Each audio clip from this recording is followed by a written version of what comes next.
You're listening to the 49 Carats Podcast, a 49ers Goldmine production with Stephanie Sanchez.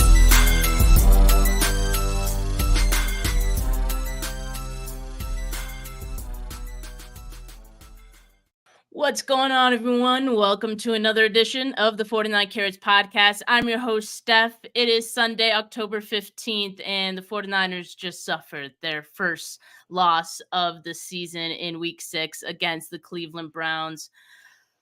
And joining me today to talk about it is Ashley Aireonna. Is it Aireonna or Ariana? Sorry, I didn't. It's Aireonna. Yeah. Aireonna. Okay, perfect. Yeah, and I'm glad to have you on, Ashley. And I've seen you doing your content out there, and glad you're getting started on that.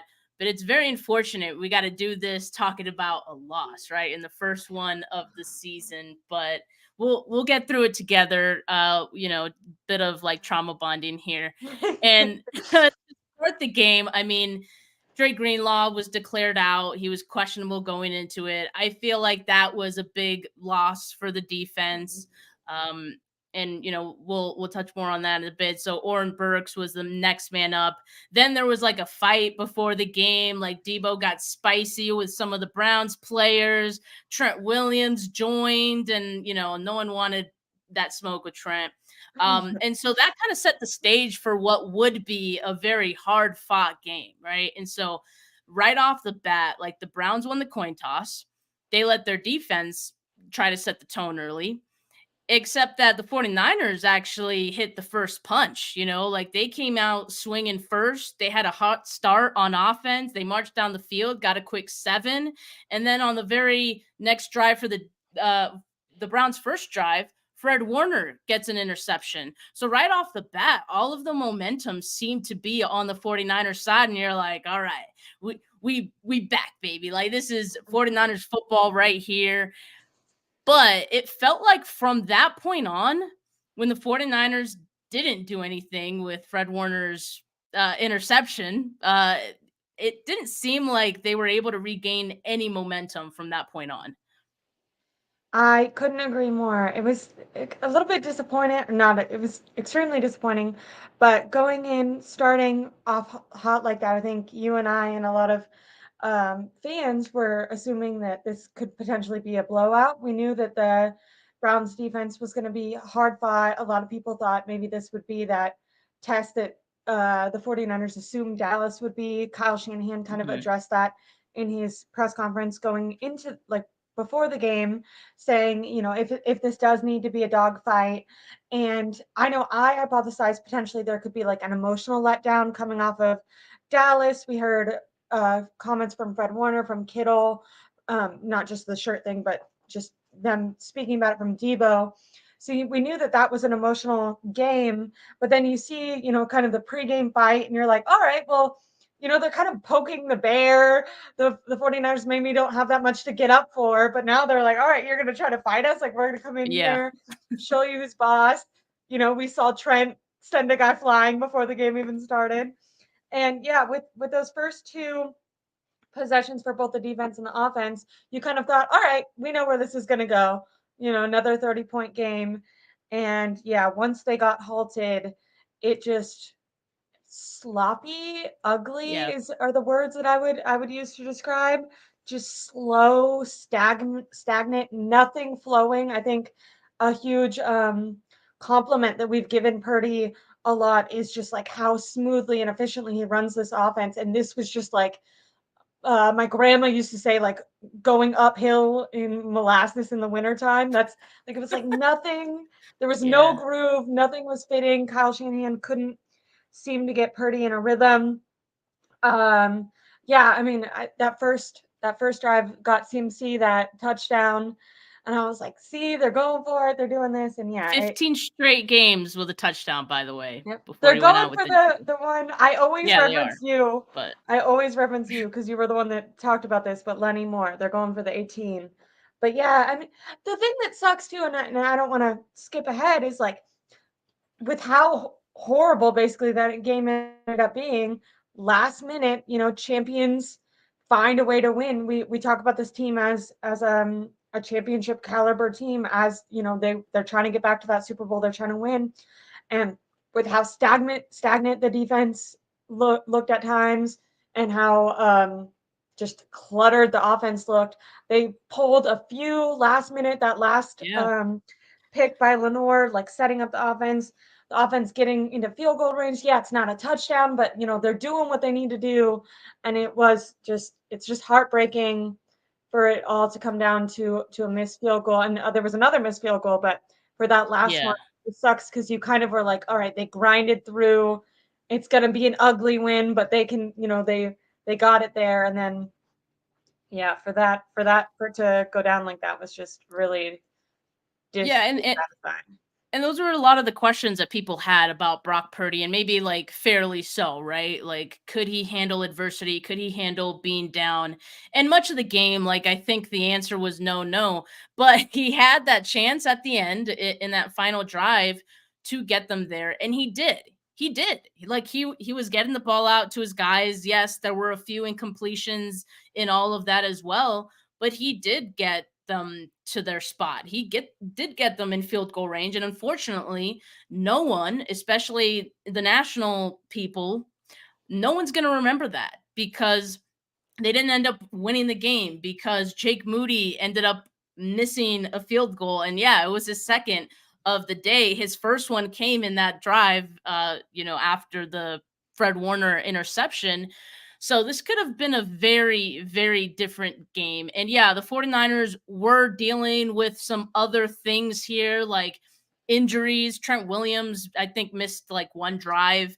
Deebo Samuel suffered a shoulder injury pretty early in this game. And it looked like he was going to have some involvement in this one, like, kind of early. Yeah, And unfortunately, he was out for the rest of the game. Then around like the third quarter, was it that Christian McCaffrey suffered the oblique injury, and he was declared out once he went to the locker room. He tried to go back in there, immediately was pulled back out. So not a great sign. So like, not only do the 49ers lose this game in like a heartbreaking fashion, but also you're wondering what now happens with Deebo Samuel, Christian McCaffrey. Like, are the 49ers going to have to make a call to the Falcons for Cordell Patterson? I don't know, but like, those are the questions like we have to start asking now because I mean, very unfortunate loss for a number of different reasons. So injuries were one of them. I will also mention, like, there were a lot of misses for the offense. I think pretty early, and Brock Purdy had a lot of misses, especially to Ayuk. It seemed like there were a couple of balls that Ayuk just like couldn't hang on to that I thought like he should have had. And whether they were, a little high or that, his fingertips touched them. If the fingertips touched, like, I expect Ayuk to make those grabs, especially with how he had been performing like the previous weeks, right? He had like a couple of drops in this game, so a little uncharacteristic. And yeah, Purdy definitely had some passes that could have been big plays that he just outright missed the guy as well. So, but I think I also want to touch on the refs a little bit because this was like a horribly called game. And I think on both sides, I think we can say that for both sides, it was dumb. Like, just some of the calls that we were seeing. Look at the penalties. The Browns had 13 penalties for 119 yards. The 49ers had 12 for 105. I don't always keep track of like what other teams, what other games we're seeing so many penalties on, but for both teams to be called for over 10 penalties seems very absurd. And I think like that right there calls out what was like a pretty badly officiated game. And I want to call out one play in particular where I believe it was that happened before halftime, where PJ Walker they got like the fumble on PJ Walker, but they called it a pass. Yeah, and I think it was right after halftime. I think right after. No, it was actually right before. I just checked my notes. Yeah. I just checked my notes. So yeah, it was like 1:36 left in the half when the Browns started that drive. The defense playing a good game, and the refs called what I think we all thought that was a clear fumble, even after like the commentators all talking about it. Blandino said that was a clear fumble, and they even reviewed it. They even Yeah, reviewed it I know. afterwards and still said it was just an intentional grounding. He threw a pass. Like what how different could the game have been had that been called Yeah, correctly? Like and I yeah. know we always say like don't let games be decided by a call. But there But was a couple of those there were a too. couple of Yeah. them. Yeah. Yeah. It Sorry, was I was thinking about the Gibson one, and it's just yeah. like the defense was getting stops, and Yeah. and like it was decided by such a little margin that you're just like, oh well, if they would have gotten off the field there, then Get that field goal. instead of that ended up leading to points. And I agree that I think it was on both sides, but you would think, especially on a play like that where it's being reviewed and it's consensus that this is, and the Gibson one was the same thing. Like it was reviewed, people It was looked at it and they were like, nope, that makes sense. That's it was clean. not forceful. It's completely clean. So, um, yeah, that was definitely frustrating. Yeah, I mean, that was another big one, and that happened later in the game, of course, too. So I think that one is definitely fresher on the mind because yeah, they would have never gotten that field goal. I don't think had that not been called as it was, and it just hurts. This is a bad one. I was literally just on the phone with my dad like this morning, and I was like, he was telling me, the 49ers are eventually going to lose one. Like they're not going to go undefeated, and he was saying like I rather them not go undefeated because at least you can face that now sooner in the season, and you make your adjustments and whatnot. And I was just like, yeah, like I agree. Like I don't think they would go undefeated, but like I don't think it's going to be this game. I just think So, envision. but unfortunately, it was. I think, like I said, there were a few factors in this one that played a role. Um, And that the but if Browns I'm defense does deserve credit. I mean, yes, it does. they Yeah, held Purdy. I think they have a thing where they've held all quarterbacks to like an average of under is a 150 yards or something. They held Purdy under that. And I remember that's going incredible. into this game talking with I think it was Rohan, and we were like, yeah, that's just not gonna like that's not sustainable for their defense. He maybe won't get what he normally gets, but he'll get like 200 or something. And I remember going to the half, I think he was at like 70, and it was just like, oh, this is Yeah, not, this is not and good. he really had 70 for like what felt the majority of the second half too. And he Yeah, finished 12 of 27, 125 yards, a touchdown, which was the early toss to Christian McCaffrey on the very first drive, and then an interception. He was sacked 3 times as well. It also felt like the offensive line just after that first drive could not contain the Browns defensive line at all. Like they were struggling with it, and as you mentioned interior before, specifically. yeah, yes, and it didn't seem like there was any rhythm offensively. Like there were no like quick throws to just like get the defensive line to ease up a little bit. They couldn't get anything going. It felt like all the timing and the rhythm was off on this one. I was wondering, like, when it came to that, if it was because of the lack of Debo and Christian McCaffrey didn't really go out until the third. It was interesting to me that hesitation it started before Christian McCaffrey went out, Yes, and they even had they had a Ray in the Debo role, and yeah, he wasn't maybe breaking as many big plays as Debo would, but he was still getting the ball, and they still lacked the ability to really get any sort of rhythm, and you would have thought that would have dissuade the defense a little bit, but it seemed like every time they snapped the ball, the defense was there right away. And I think Purdy, maybe this is, I have only it's just an instant reaction, so we just watched it. But I felt like he kind of got a little worse as the game went on. Like in the beginning, I remember there'd be a couple times where the ball snapped, the defensive lineman's right here, and he'd run out. There was that one play where he like went backwards. I'm like, this is gonna be terrible. And he ends up running and getting like, I mean, he wasn't like huge positive yards, but he makes something out of it. And I feel like the problem is you can just only do that for so long.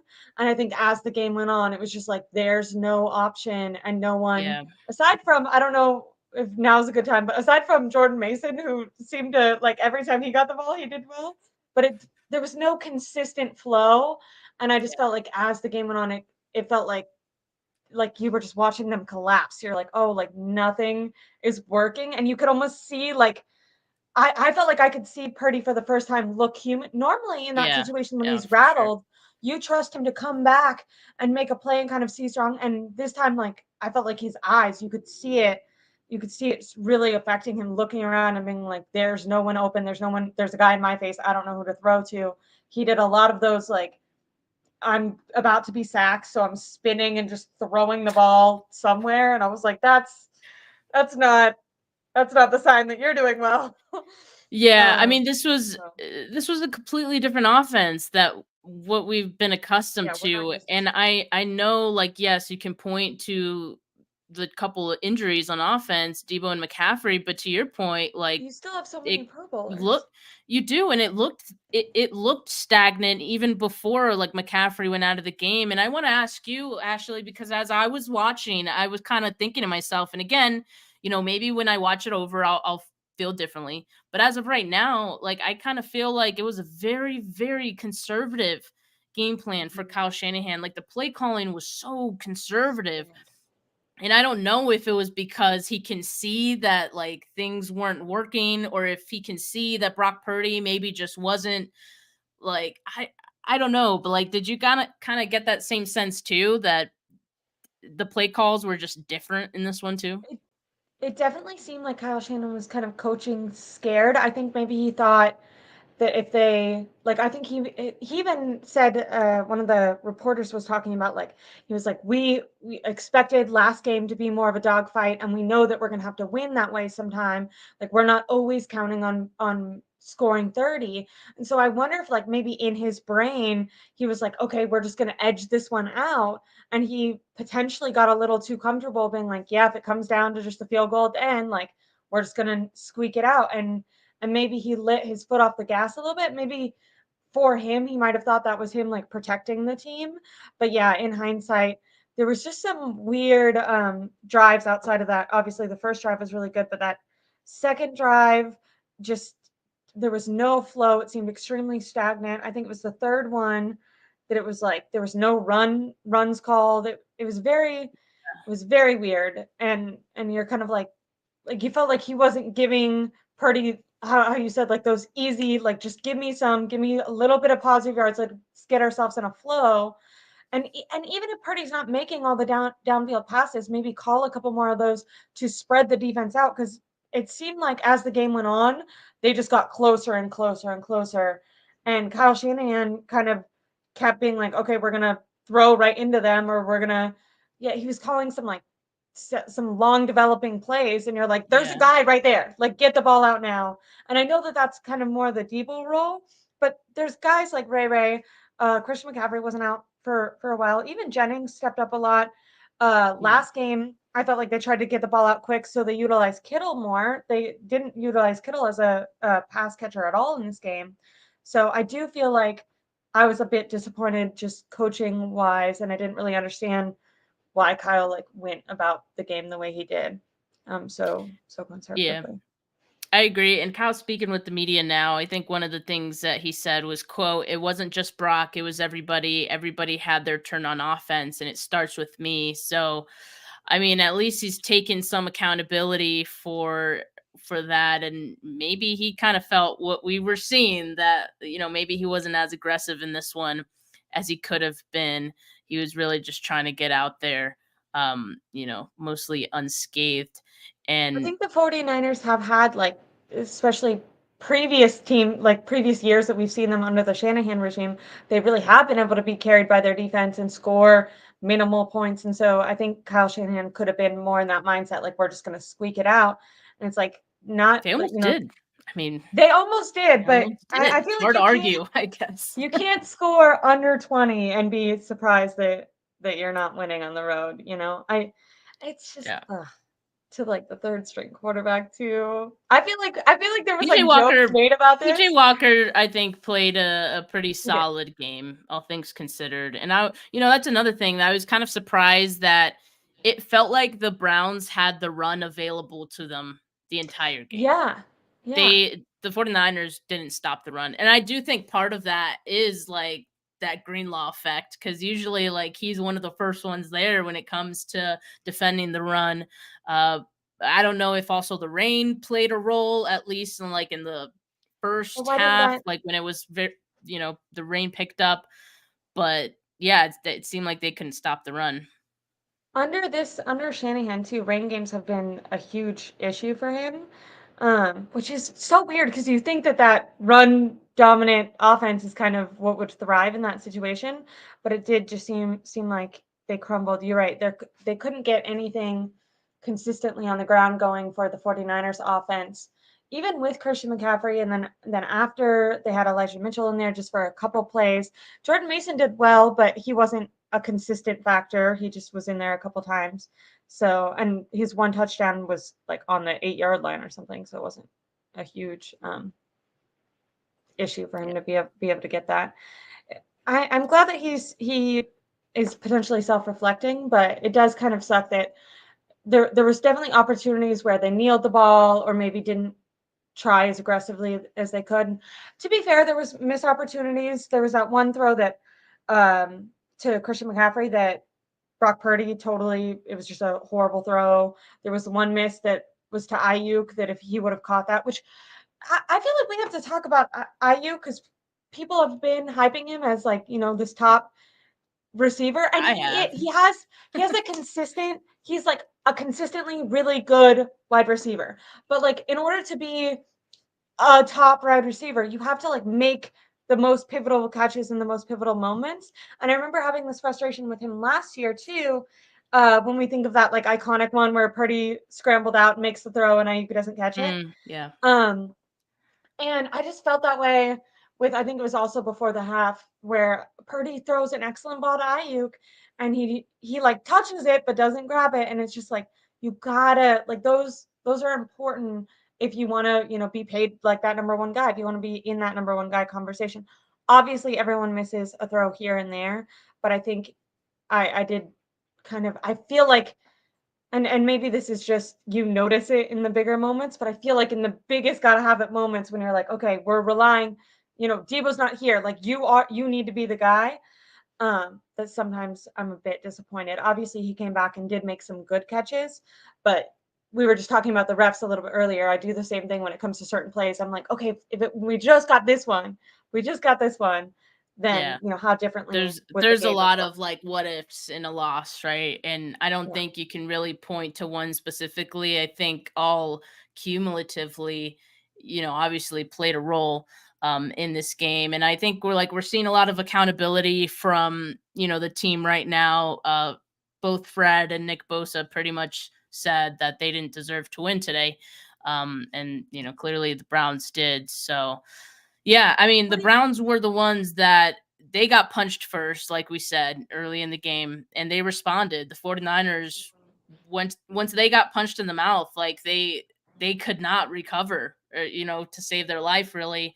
And yes, I understand that final drive. It was a really good effort to get them in field goal range, and Jake Moody, couldn't hit those. That's like a whole nother topic. We'll be talking about that this week for sure, because I'm not gonna forget that. It sucks because he had been like accurate like up until that point, up until today, he had been perfect, But and that's this what is a big scares one that I me. hope it doesn't stick with him. Same. And that I was gonna say that's what scares me, like, because this was like he's made other throw or other kicks, but this was one of those like gritty, gotta have it. And they talk about that a lot when they talk about rookies and rookie kickers, is it being way more of a mental side. And when you think about this team being a Super Bowl contender, you think about the playoffs, and playoff games are gonna be like this. They're eked out last minute field goals. Like I think that's like how all the playoffs, at least in the first two rounds last year, were decided. They were all by like 7 points or less. So it does kind of scare me. He's been really Yeah, good, but it's like, yeah, that's why fair. is this team that is loaded? We talk about Hargrave, who did excellent in this game. He opened up. Randy Gregory got a sack, but if you look at where Gregory got that, Hargrave opened up a huge lane for him to go get that. And you think of all the all-in moves that this team has made and the determination and that mindset, and it is kind of, as a fan, a little bit confusing or frustrating to be like, in this last second moment, the person that we're relying on, and it's no fault of Moody's, but is a rookie kicker. And, they did have an opportunity to bring in someone who didn't miss in those situations. And it is a bit frustrating. I know that maybe that's, I'm like, I mean, cliche but for like fans to say. for a kicker that you draft in the 3rd round, that's literally those And it was situations that you 41 draft him for. yards. Like, it wasn't Yeah, like, I mean that's makeable. If it was like 50 plus, like, oh sure, like the offense maybe could have gotten closer, but it was 41 yards. Like, I mean, I think we're all looking at that and thinking like Robbie Gould probably makes that kick. And so yeah, Jake Moody has a lot of maturing to do in the mental side of it, I think. And we saw some of that, I think, in the preseason. We'll see if it impacts him going forward, because now that's a tough monkey to get off the back, especially when yeah, it you don't comes to want that like to linger. the mental side of it. And now we're in the regular season, so these things count and they could impact the game, as we saw. Especially, I think, isn't the Eagles are playing right now? Like, this Yeah. this sucks for so many reasons. I will Because say now this that, though. yeah. I will say this. Yes, the Eagles, are playing the Sorry, I Jets. just It's got likely frustrated all over again. it's likely that, they remain undefeated right now. They will also eventually lose. The Eagles will. So I'm not too worried about it, whatever. The Seahawks lost today, however. Which is good. And I was worried more so about the Seahawks, because you got to win in your division first. And Yeah. if the Seahawks didn't lose today, 49ers and the Seahawks would have been tied. So you think about that, and these little things matter. Like if the Yeah. Seahawks won, then yeah, it'd been a lot closer, and I wouldn't feel as good as I don't feel good, but you know what I mean. So yeah, I mean, it's a long season. The You 49ers kind are of going to be hope that okay. this is, yeah, you kind of hope that this is like a kick in their ass, and maybe like, They needed it. maybe, yeah, and maybe because everyone, so, like, specifically, maybe it's even better that it's not like a team like a Cardinals where they could be like, oh, we just like slept. Because I think that was maybe Dallas's problem, is like, I think they might have convinced themselves that they didn't get up. So hopefully, losing against a Yeah. team like this where the defense is considered number one, hopefully that's like a gut punch to them, and they're like, oh, like these are the level of defense and competitors that we're comparing ourselves to, and we just weren't able to make it. So hopefully they're not able to like breeze past it and be like, oh, it's just a fluke. Hopefully they're like, no, we want to be like, we Yeah. really have to. Do you think when you're looking at the defensive side, like there was a lot of I feel like bend don't break, give them a few yards, but like kind of off coverage. And the only issue with that was then with the addition of the penalties, there were some drives where it felt like they kind of like walked down the field, and you're like, what is happening? They would like get two runs for quality runs, but on Yeah. an entire drive, but then they'd also get two penalties, and like all of a sudden you're like, oh, how are they're about to score, and they haven't even done that much. And so when you're looking at the defensive effort, does a lot of it just go to the lack of Greenlaw for you? Because Warren Burks did, like, he wasn't as I really really hold Greenlaw in a great regard. But there was a couple plays where I felt like Warren Burks showed his impact and made an impact. So, and I know Lenore fell on that one, but then he also had some good ones. I don't know if you heard. Yeah, because I know we're going during the press conference, but I hope Lenore's okay. He just, as a fan, has been a Right. fan Yeah. favorite of mine. His mental makeup and his physical, like he's really been able, even though he maybe doesn't like inherently like uh genetically have all the talent. I think he works his ass off.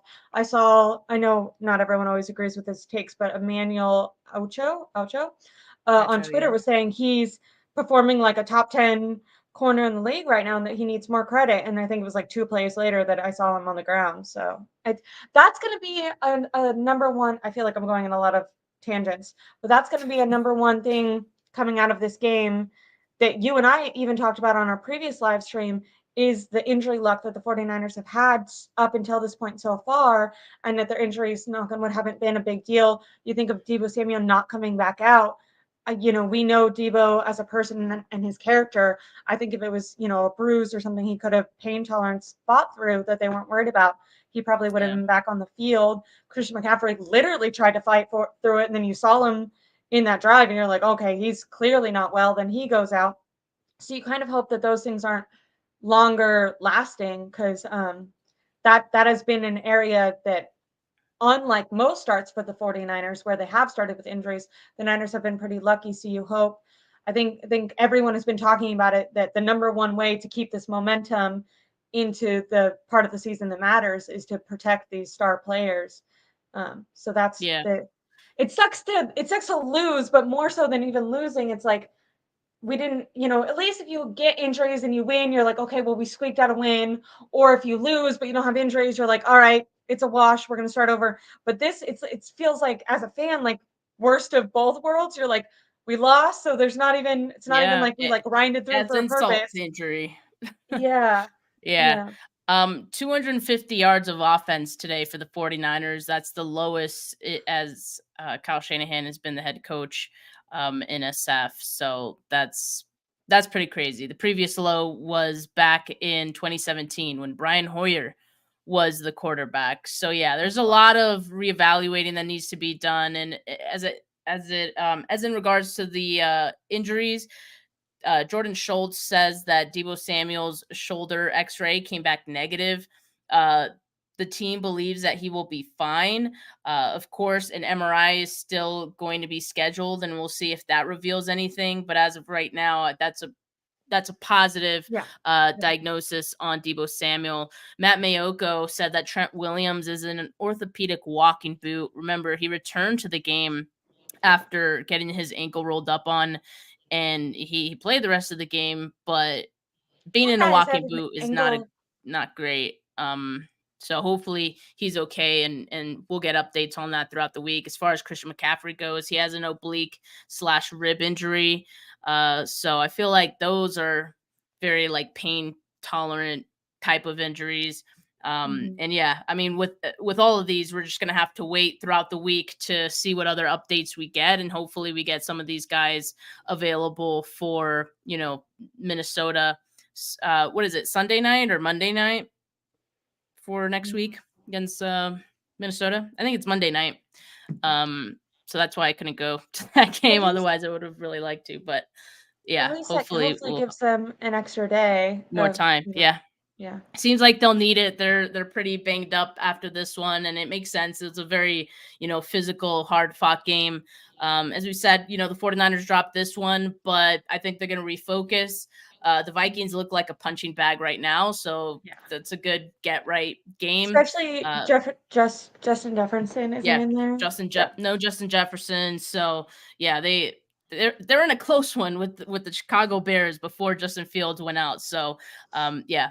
But I'm not. It's not all doom and gloom, people. I mean, I know this fan base can be dramatic, but I think overall we still feel Us? very good about this team. Like, no, not you. No, I know. I was kidding. No, I was kidding.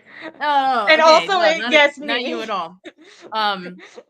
But no, I'm talking to my boy Sean in the comments. Just kidding, Sean. But uh yeah, they're gonna be okay, and it's fine. But Ashley, They're I'm still gonna glad make that the you can. playoffs, all that. Yeah, Yeah. exactly. So let's not worry about it too much. Make it bigger than it needs to be. But Ashley, I'm glad that you joined me for this one, and yeah, I'm joining you on your show Yeah, on Monday, tomorrow. right? Yeah, Yep. there you go. Yep.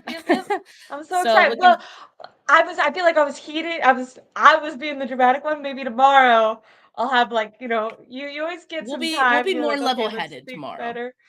We'll be more Yeah. level headed. That's usually how it works, right? Yeah. All right. Well, man, Sean, I don't know why you hate Shanahan. Like, you're crazy, man. I don't understand you, but yeah, whatever. Yeah. He's Um, been great. It wasn't his best game, but he's been I like to hear the yeah, accountability and big. everything, and going into it, we knew it was going to be harder offensively. I think because this fan base has been so spoiled with how good it was, for me at least, I know, Yeah, I was like, oh, it's going to be a harder game. They're going to score 27 points. Like, it's just our expectations got a little, maybe the players are inflated. like We that got a little too. cocky, I think, right? Yeah. And maybe the players are like this too. Like your dad said, maybe they needed this, and maybe it was a good, part in the time in the season, week 6, you still have plenty of time build yourself back up. You get Yeah. that little gut punch, you remember that. Exactly. It's going to be good for them, I think, in the long run. So they're going to face another tough defense like this in the future, and maybe we'll see a different outcome. So, but yeah, I mean, I think we touched all the topics, and Ashley, I'll join you on your show tomorrow. We're gonna have content throughout the week talking about this game, talking about the next game. So make sure you like this video. Make sure you subscribe to the channel if you have not yet. But for now, folks, just try to have a good rest of your Sunday. All right. Peace.